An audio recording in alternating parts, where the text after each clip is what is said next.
Hi అండి, welcome to Kranthi cuisine cooking channel. ఈరోజు మనం మటన్ బోటీ ఫ్రై చేసుకోబోతున్నాం.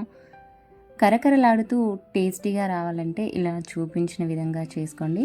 టేస్టీగా ఉంటుంది, అలాగే చేసుకోవడం అయితే చాలా ఈజీగా ఉంటుందన్నమాట.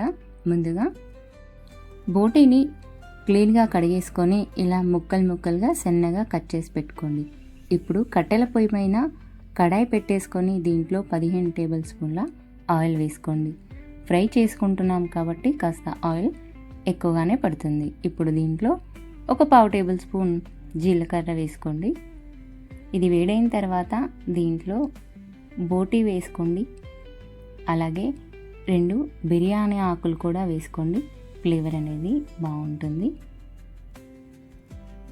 ఇప్పుడు ఒకసారి కలిపేసుకొని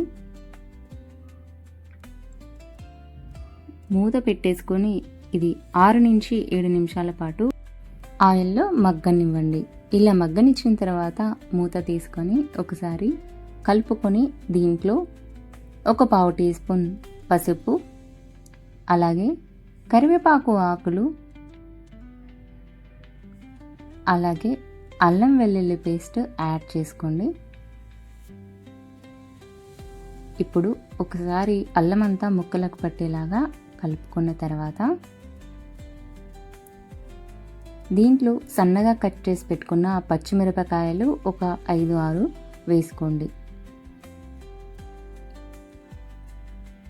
ఇప్పుడు కలిపేసుకొని దీంట్లో కారం యాడ్ చేసుకుందాం. ఇక్కడ 2 టేబుల్ స్పూన్ల కారం యాడ్ చేస్తున్నాము. మీకు రుచికి తగినంతగా యాడ్ చేసుకోండి. ఇలా కలుపుకున్న తర్వాత దీంట్లో కొంచెం కొబ్బరి పొడి వేసుకోండి, టేస్ట్ అనేది బాగుంటుంది. ఎక్కువగా కాదు, కొంచెం వేసుకోండి. ఇలా వేసుకున్న తర్వాత కాసేపు మగ్గనివ్వండి. అట్లాగే చివరిలో ధనియా పౌడర్ ఒక 1 tablespoon, 1/2 teaspoon garam masala వేసుకొని కలుపుకొని సన్నగా కట్ చేసి పెట్టుకున్న కొత్తిమీర ఆకులు కూడా వేసుకోండి.